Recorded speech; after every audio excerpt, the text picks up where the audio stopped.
Hey guys, welcome to my next product review. This one's going to be of a Broadway Limited Import 280 Consolidation Steam engine. In particular, this one's lettered for the Great Northern. It comes equipped with a Paragon 2 sound system, so we'll go ahead and listen to all the sounds, look at the performance of the engine. And this engine comes equipped with a smoke unit, so we'll talk a little bit about that. And then we'll look at a comparison between the model engine and an actual Great Northern 280 and talk a little bit about where they're similar and also a couple of the discrepancies between the model and the actual engine. So with that, let's go ahead and get the engine unboxed and get on with the review. Okay, the engine comes in BLI's standard Paragon 2 red box that is familiar to everyone. The engine is packed rather nicely and comes with BLI's sort of standard paperwork of a parts list and a 2-year warranty card and a manual. One thing with the steam engine and all of the BLI steam engines, they're very highly detailed, so it takes some care to get them out of the box. So you can't just sort of dump them out or grab them and yank them out real haphazardly. But carefully pull them out and they'll all be fine. One thing with this engine, even though it does come with smoke, it does not come with smoke fluid inside the box. The engine is shipped with a small amount of smoke fluid already in the smoke unit, but it doesn't come with a separate thing of smoke fluid in the box. You'll have to buy that separately. And it does come with a magnetic wand and extra jewels for the marker lights in case you lose some of those in the life of the engine. The manual is pretty standard for BLI. One thing that I will point out in here is if you haven't put a BLI engine together, do pay attention to how the tender hooks to the engine. And so I'll show you that here. There's actually a little notch that is on the lower side of the plug. And so make sure you're putting it in right side up, so that you don't end up forcing it in a way that will break it or whatever. And so it lines up pretty easily. Just kind of fit it in there and then sort of apply a little bit of pressure from one side to the other, and it'll slide in pretty good and actually make a pretty tight connection once you're done.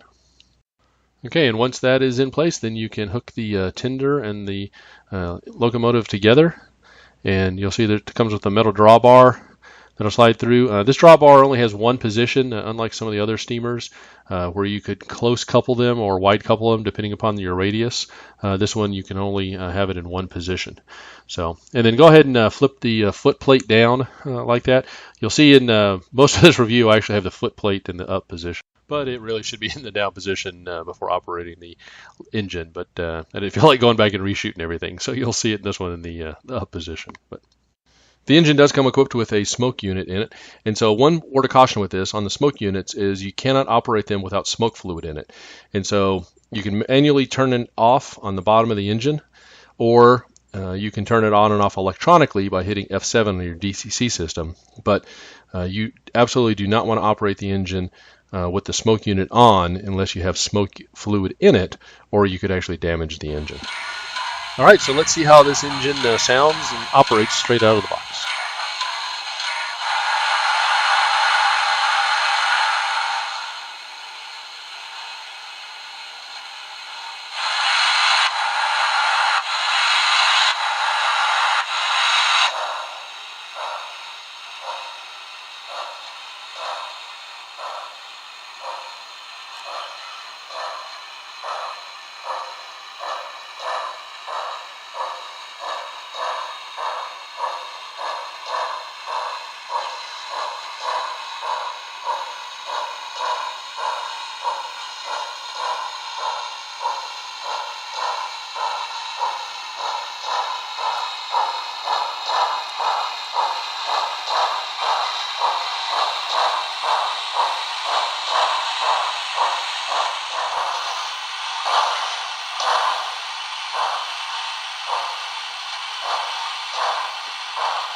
Okay, so now let's go through each of the individual sounds that comes in the engine, starting with the startup sequence.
Probably going to be leaving. How much work have you got to do? Have you got an EOT on your train? We're all fixed up and ready to go. Okay, it all depends on whether or not I can get the switch lined up. We're all back to the train signal coming to the station. Right at the right. They're trying to let you know something about that broken rail in the yard there. Over. All right, well, we'll be standing by. Thank you. Still west. Conductor, I'm going to go over to the road channel then. Reduce speeds to where city traffic. Copy.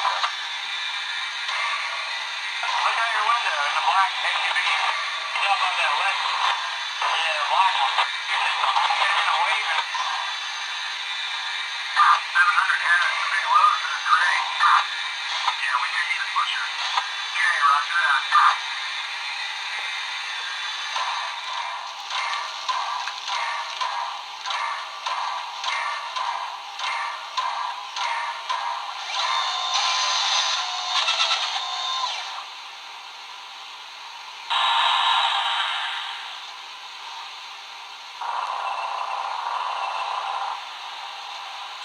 Okay, now that we've listened to all the sounds, including a radio chatter talking about a black SUV coming from a steam engine, let's go ahead and see how it operates. Straight out of the box with no break-in, the engine operates extremely smoothly. Nice low speed, 1.6 scale miles an hour.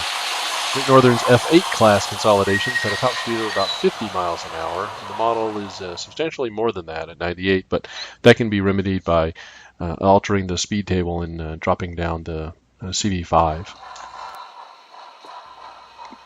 Okay, so now let's look at how the steam engine performs going through some various switches. Here I have it backing through some crossover switches on my layout.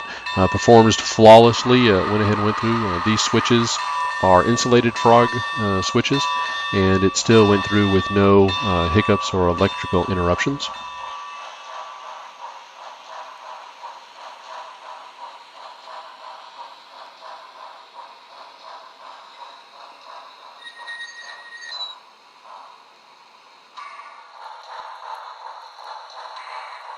And I also went ahead and tested it backing through the ladder tracks on my yard, and it worked fine there and went through the double crossover without any problems, both forwards and backwards.